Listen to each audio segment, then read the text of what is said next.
Bonjour, on se retrouve aujourd'hui pour notre 6e vidéo que je vous propose sur le thème « Ce que nous sommes en Christ ». Aujourd'hui, on va voir qu'on peut être vainqueur sur le péché. Lorsque nous sommes en Jésus-Christ, nous avons la possibilité d'être vainqueur sur le péché. Alors pourquoi est-ce qu'on a besoin d'être vainqueur sur nos mauvais désirs, nos convoitises, ces choses qui nous poussent à faire du mal, à dire du mal, à penser du mal? Eh bien, tout simplement parce que c'est plus fort que nous. Et ces choses-là déplaisent à Dieu et elles nous amènent à vivre comme nous ne voulons pas vivre. Alors, nous avons besoin de vaincre. Je pensais, en préparant cette petite vidéo, vous savez, à cette chanson que Zazie a chantée il y a déjà quelques années. « Je suis un homme et je mesure toute l'horreur de ma nature. » Je crois que quand on est simplement lucide sur ce que nous sommes en vérité, lorsque nous sommes honnêtes vis-à-vis de nous-mêmes, on reconnaît qu'il y a des choses en nous que nous ne voulons pas, qui sont mauvaises, tout simplement. Par rapport aux mauvais désirs, je pensais aussi à la chanson d'Alain Souchon, vous savez, full sentimental. À un moment donné, il dit cette parole qui est très vraie et vraiment que je trouve admirablement dite: on nous inflige des désirs qui nous affligent. Voilà. J'ai voulu vous citer ces deux artistes contemporains pour bien comprendre que c'est un problème encore actuel. Et si tu fais partie de celles et ceux qui aimeraient bien être débarrassés de cette influence mauvaise du péché, de toutes ces pensées mauvaises qui émanent de ton cœur et qui t'empêchent d'être heureux, qui t'empêchent d'être libre, alors je suis heureux de te dire que Jésus veut te libérer. Jésus veut te rendre vainqueur. Et en étant chrétien, c'est possible de triompher de tout cela. C'est une promesse, et je voulais vous lire un passage qu'on trouve dans Luc au chapitre 20, qui nous montre bien que c'est la volonté de Dieu, que c'est sa promesse, que c'est son désir de nous libérer complètement. C'est Zacharie, le père de Jean-Baptiste, qui chante un cantique, et dans ce cantique, c'est un peu une prophétie, il parle de l'œuvre de Jésus. Jésus nous a suscité un puissant sauveur, il est écrit, et au verset 74, « afin de nous permettre, après que nous serions délivrés de la main de nos ennemis, de le servir sans crainte, en marchant devant lui dans la sainteté et dans la justice tous les jours de notre vie. » La volonté de Dieu, lorsqu'il a envoyé Jésus sur la terre, c'était de permettre aux êtres humains de marcher tous les jours de leur vie dans la sainteté et la justice. Donc, c'est possible. Alors mon but, à moi aujourd'hui, c'est d'essayer de vous faire comprendre comment c'est possible. Déjà, il faut être convaincu que par nous-mêmes, on ne peut pas. Par nous-mêmes, on ne peut pas. Toutes les religions cherchent, et même la religion chrétienne, si elle est mal comprise, peut amener les hommes et les femmes à faire des efforts par eux-mêmes pour plaire à Dieu. Mais là encore, c'est vain. Là encore, c'est des choses qui ne peuvent pas vraiment être efficaces. Ça peut satisfaire un petit peu la conscience et encore, je ne sais pas. Non, il y a besoin d'une œuvre plus profonde, plus radicale, et c'est Jésus qui est venu la faire sur la terre. Je pensais à différentes religions. On peut s'infliger des punitions, de la pénitence, on peut s'auto-flageller lorsqu'on a péché, mais ça ne résout pas le problème. On peut cacher l'objet de la convoitise. On peut voiler les choses qui nous font faire du mal, mais le problème est toujours dans le cœur de l'homme. Le problème n'est toujours pas réglé. D'autres, peut-être par la méditation, par la réflexion, par une discipline spirituelle, peut-être, vont essayer de faire taire tous les mauvais désirs. Mais là encore, je crains que tous ces efforts ne puissent pas vraiment porter du fruit. Mais la volonté, elle est là. La volonté de vivre dans la sainteté, la volonté de vaincre les mauvais désirs, de ne plus être l'objet de ces influences néfastes. Voilà. Alors, une fois qu'on a dit ça, il faut essayer de comprendre. Maintenant, en quoi Jésus nous aide et nous donne cette vie merveilleuse où on peut triompher du péché. L'apôtre Paul a dit « Le péché n'aura pas de pouvoir sur vous, puisque vous êtes sous la grâce et non sous la loi. » Alors, comment on fait? Déjà, il faut bien comprendre dans Romains, alors je vais me servir essentiellement du chapitre 8 de Romains, que je vous invite à lire chez vous, parce qu'il recèle vraiment tout ce qui est nécessaire pour vivre cette vie de vainqueur sur le péché. Romains 8. Alors il y a plusieurs passages comme ça que j'ai prévu de vous lire. Déjà, versets 7 et 8, pour bien qu'on comprenne le problème. La vieille nature de l'homme, livrée à lui-même, est opposée à Dieu. L'homme qui la suit ne se soucie guère d'accomplir la volonté de Dieu exprimée dans sa loi. Il ne veut ni ne peut s'y soumettre. L'homme par lui-même ne veut pas et ne peut pas se soumettre à la loi de Dieu. C'est pourquoi aussi longtemps que l'homme vit pour lui-même, pour la satisfaction des désirs de son être naturel, il ne peut être approuvé de Dieu. Ceux qui suivent leur tendance instinctive ne sauraient lui plaire. Voilà, on ne peut pas plaire à Dieu tant que notre vieille nature, notre propre nature, n'a pas vécu la nouvelle naissance que l'Évangile propose, que l'Évangile nous invite à vivre et t'invite à toi aujourd'hui à vivre si tu ne l'as encore pas fait. L'œuvre de Jésus à la croix, elle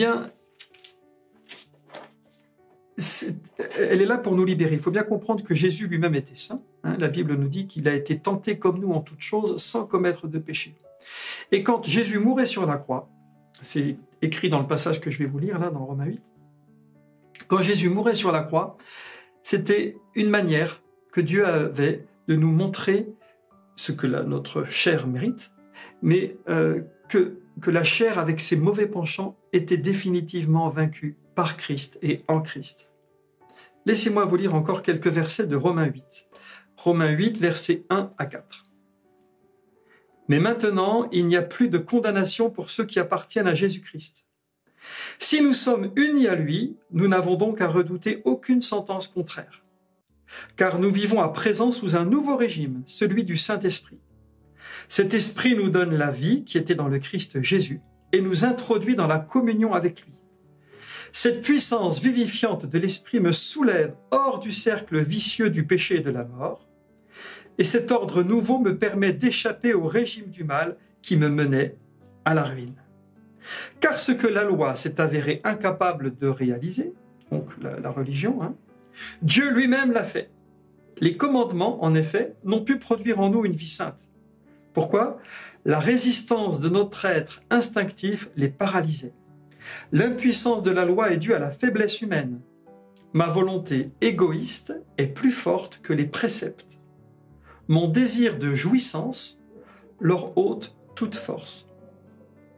Voilà pourquoi Dieu a envoyé son propre Fils sous la forme d'un homme simple, revêtu d'un corps semblable à notre corps accessible au péché. Dans cette chair, pareille à la nôtre, Jésus a triomphé du péché, et notre nature pécheresse s'est vue condamnée et désarmée.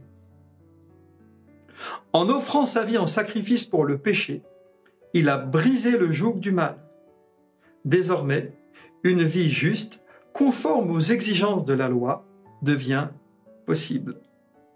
À condition, et c'est là où nous sommes confrontés à un problème, à condition de ne plus mener notre existence d'après les normes usuelles, suivant les impulsions de l'homme livré à lui-même, mais de placer toute notre conduite sous le contrôle de l'Esprit de Dieu. Et oui, parce que c'est vrai, Dieu a fait son œuvre en envoyant Jésus mourir pour nous, pour triompher de la chair. Mais après, chacun a la liberté de suivre son exemple. Chacun d'entre nous a la liberté de laisser l'œuvre du Saint-Esprit se faire en lui. Si vous lisez tout le chapitre 8, vous comprendrez que l'Esprit de Dieu vient nous aider. Parce que notre chair aime la chair. Or, pour qu'on puisse vivre selon Dieu, nous devons aimer les choses de l'Esprit plus que celles de la chair. Et notre cœur est tiraillé, notre cœur est partagé entre ces deux désirs qui sont opposés l'un à l'autre. Alors nous avons besoin d'être changés. Et c'est là qu'intervient vraiment l'esprit de résurrection. Parce qu'il vient alors c'est marqué dans ce même passage, il vient nous témoigner que nous sommes enfants de Dieu. Il vient nous aider à avoir une relation d'amour avec Dieu. Et c'est une fois que cette relation d'amour avec Dieu est établie, c'est le départ de toute chose, à partir de ce moment-là, on accepte simplement de faire confiance à Dieu. On accepte que l'œuvre du Saint-Esprit vienne nous transformer, nous changer, nous purifier jour après jour. On ne résiste plus à la volonté de Dieu. Un autre passage qu'on trouve dans l'Épître aux Romains, au chapitre 5 et au verset 5, nous dit l'amour de Dieu est répandu dans nos cœurs par le Saint-Esprit. Voyez, c'est uniquement par amour qu'on peut vivre ces choses merveilleuses, qu'on peut avoir ce privilège de vaincre le péché. Parce que j'aime Dieu, et le Saint-Esprit vient m'aider à aimer réellement Dieu, alors j'accepte que l'œuvre du Saint-Esprit se fasse, comme on l'a vu, se fasse en moi pour faire mourir les choses qui déplaisent à Dieu. Et j'apprends à vivre selon cet esprit, j'apprends à me laisser conduire. Je le laisse éclairer les choses qui doivent partir. Je le laisse m'instruire. Et c'est ainsi, eh bien, que le péché n'a plus de pouvoir sur moi, parce que c'est l'esprit de résurrection qui est en moi. Que dire encore? Peut-être une petite parabole, une petite image, pour bien comprendre que par nous-mêmes, on ne peut rien faire et que c'est seulement une nouvelle création que Dieu doit mettre en nous qui nous permet de vivre selon la volonté de Dieu. Imaginez que vous vouliez vendre une maison.